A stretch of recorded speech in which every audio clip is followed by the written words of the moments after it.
Silicon city ಬೆಂಗಳೂರಿನಲ್ಲೂ ಕೂಡ Fengal cyclone effect ಅಷ್ಟಿಷ್ಟಲ್ಲ. ಕಳೆದ 3 ದಿನಗಳಿಂದ ನಗರದಲ್ಲಿ ಬಿಡದೆ ಮಳೆ ಸುರಿತಾ ಇದೆ. ಸಿಲಿಕಾನ್ ಸಿಟಿ ಬೆಂಗಳೂರಿನಲ್ಲೂ ಕೂಡ ಫೆಂಗಲ್ ಸೈಕ್ಲೋನ್ ಎಫೆಕ್ಟ್ ಕಳೆದ 3 ದಿನಗಳಿಂದ ನಗರದಲ್ಲಿ ಮಳೆ ಬಿಡದೆ ಸುರಿತಾ ಇದೆ. ಇವತ್ತು ಕೂಡ ಕೂಲ್ ವೆದರ್ ಇದೆ. ಜಿಟಿ ಮಳೆ ಕಂಟಿನ್ಯೂ ಆಗಿದೆ. ಮಳೆಗೆ ವ್ಯಾಪಾರಸ್ಥರು ಮಕ್ಕಳು ಕೆಲಸಕ್ಕೆ ಹೋಗೋದಕ್ಕೆ ಪರದಾಡ್ತಾ ಇದ್ದಾರೆ. ಇನ್ನು 3 ದಿನ ಬೆಂಗಳೂರಿನಲ್ಲಿ ಮಳೆ ಸುರಿಯೋ ಮುನ್ಸೂಚನೆ ಇದೆ. ನಿನ್ನೆ ಇಡೀ ದಿನ ಮಳೆಯಿಂದ ಬೆಂಗಳೂರಿಗರು ಕಂಗಾಲಾಗಿ ಹೋಗಿದ್ದಾರೆ. ಕೂಲ್ ವೆದರ್ ಅನ್ನ ಬೆಂಗಳೂರಿಗರು ಅಕ್ಸೆಪ್ಟ್ ಮಾಡಬಹುದು, ಆದ್ರೆ ಮಳೆಯನ್ನ ಅಕ್ಸೆಪ್ಟ್ ಮಾಡೋದು ತುಂಬಾ ಕಷ್ಟ. ಬೆಂಗಳೂರಿನ ಪರಿಸ್ಥಿತಿಯನ್ನ ನೆನೆಸ್ಕೊಂಡ್ರೆ ನಾರ್ಮಲ್ ಆಗಿ ಸಿಕ್ಕಾಪಟ್ಟೆ ಟ್ರಾಫಿಕ್ ಜಾಮ್ ಆಗುತ್ತೆ. ಅದರಲ್ಲೂ ಮಳೆ ಬಂದ್ಬಿಡ್ತು, ಇಡೀ ದಿವಸ ಜಿಟಿ ಮಳೆ ಆಯಿತು ಅಂತಂದ್ರೆ ಬೆಂಗಳೂರಿನ ಟ್ರಾಫಿಕ್ ಪರಿಸ್ಥಿತಿಯನ್ನ ಹೇಳಲಿಕ್ಕೆ ಆಗೋದಿಲ್ಲ. ಜೊತೆಗೆ ವ್ಯಾಪಾರ ವಹಿವಾಟು ನಡೆಸೋರ್ಗೂ ಕೂಡ ಬಹಳ ಲಾಸ್ ಆಗುತ್ತೆ, ಕಷ್ಟ. ಅಂಡ್ ದಿನನಿತ್ಯದ ವ್ಯಾಪಾರವನ್ನ ನಂಬಿಕೊಂಡು ಬದುಕುವಂಥವ್ರಿಗೂ ಕೂಡ ವ್ಯಾಪಾರದಲ್ಲಿ ಸಾಕಷ್ಟು ನಷ್ಟ ಆಗ್ತಾ ಇದೆ. ಬೆಂಗಳೂರಿನಲ್ಲಿ ಶಾಲಾ ಕಾಲೇಜುಗಳಿಗೂ ಕೂಡ ರಜೆಯನ್ನ ಕೊಟ್ಟಿಲ್ಲ. ಇನ್ನು 3 ದಿನ ಬೆಂಗಳೂರಲ್ಲಿ ಮಳೆ ಸುರಿಯೋ ಮುನ್ಸೂಚನೆ ಇದೆ.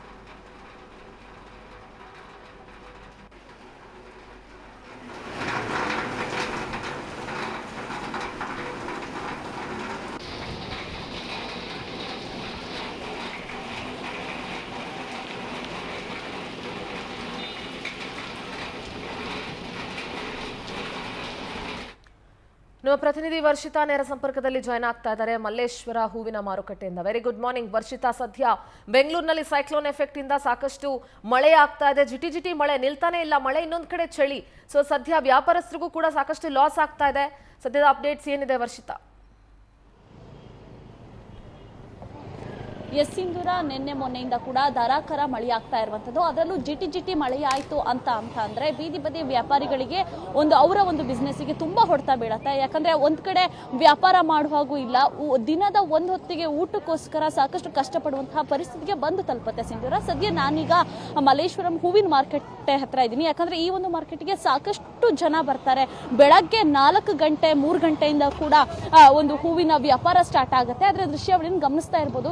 ಜನವೇ ಇಲ್ಲ ಅನ್ನುವಂತಹ ಪರಿಸ್ಥಿತಿಗೆ ಬಂದು ತಲುಪಿರುವಂತದ್ದು. ಒಂದು ಕಡೆಯಾಗಿ ಹಾಕಿದಂತಹ ಬಂಡವಾಳವನ್ನ ಯಾವ ರೀತಿ ತೆಗಿಬೇಕು, ಈಗ ನಮ್ಗೆ ಅಷ್ಟು ಲಾಸ್ ಆಗ್ತಾ ಇದೆ ಅನ್ನುವಂತಹ ಬೇಸರವನ್ನ ಕೂಡ ವ್ಯಕ್ತಪಡಿಸ್ತಾ ಇರುವಂತದ್ದು. ಸದ್ಯ ಹೂವಿನ ಮಾರ್ಕೆಟ್ ಖಾಲಿ ಅನ್ನಿಸ್ತಾ ಇದೆ. ಯಾಕಂದ್ರೆ ಫೆಂಗಲ್ ಚಂಡಮಾರುತದ ಎಫೆಕ್ಟ್ ನಿಂದ ಈಗ ಬೀದಿ ಬದಿ ವ್ಯಾಪಾರಿಗಳು ಕೂಡ ಕಣ್ಣೀರಿನಲ್ಲಿ ಕೈ ತೊಳೆಯುವಂತಹ ಪರಿಸ್ಥಿತಿಗೆ ಬಂದು ತಲುಪಿದೆ.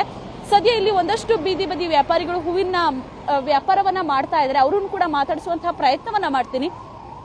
ಮೇಡಮ್, ಈಗ ನಿನ್ನೆ ಮೊನ್ನೆ ಇವತ್ತಿನ ಜಿಟಿ ಮಳೆ ಆಗ್ತಾ ಇದೆ, ವ್ಯಾಪಾರ ಹೇಗಿದೆ? ಜನ ಯಾವ ರೀತಿ ರಿಯಾಕ್ಟ್ ಮಾಡ್ತಾ ಇದ್ದಾರೆ? ಜನ ಏನು ಬರ್ತಾ ಇಲ್ಲ. ಬೆಳಗ್ಗೆಯಿಂದ ರಾತ್ರಿವರೆಗೂ ಮಳೆ ಅಲ್ಲಮ್ಮ. ನಾವು ಹೂವು ತಗೊಂಡ್ಬರ್ತೀವಿ, ಸುಮ್ಮನೆ ಏನಿಲ್ಲ, ಅದ್ರ ಸ್ವಲ್ಪ ಆಗುತ್ತೆ ಅಷ್ಟೇ. ಏನೋ ಬೇಕಾದ್ರೆ ಮೈನ್ ಬೇಕಾದ್ರೆ ಬಂದು ತಗೊಂಡು ಹೋಗ್ತಾರೆ. ರೇಟ್ ವೈಸ್ ಎಲ್ಲ ಹೇಗಿದೆ? ಯಾಕಂದ್ರೆ ಮಳೆ ಬಿದ್ದಾಕ್ಷಣ ಏನಾದ್ರು ಹೈ ಆಗಿದ್ಯಾ? ಹೂವು ಬರಲ್ಲ, ಮಳೆಗೆ ಮಲ್ಗೆ ಹೂವು ಬರಲ್ಲ, ಕನಕಾಂಬರ ಬರಲ್ಲ, ಇದೆಲ್ಲ ಸುಮಾರು ಒಂದು 3-4 ಐಟಮ್ ಬರಲ್ಲಮ್ಮ. ಹಾಕಿದ ಬಂಡವಾಳ ಆದ್ರೂ ವಾಪಸ್ ಬರ್ಲಿ ಅನ್ನುವಂಥದ್ದು ಏನಾದ್ರು? ಯಾವ ಬಂಡವಾಳನೂ ಬರ್ತಾ ಇಲ್ಲ, ಏನು ಬರ್ತಾ ಇಲ್ಲ. ಅದೇ ಡೈಲಿ ಹುಡುಗರಿಗೋಸ್ಕರ ನಾವು ಐಟಮ್ ಹಾಕೊಂಡು ಕೂತಿದ್ವಿ, ಅವ್ರಿಗೆ ಬೇಕಲ್ಲ ಜೀವನ. ಅಂದ್ರೆ ಸಿಂಧೂರ, ಇದಿಷ್ಟು ವ್ಯಾಪಾರಸ್ಥರ ಮಾತಾಗಿರುವಂಥದ್ದು.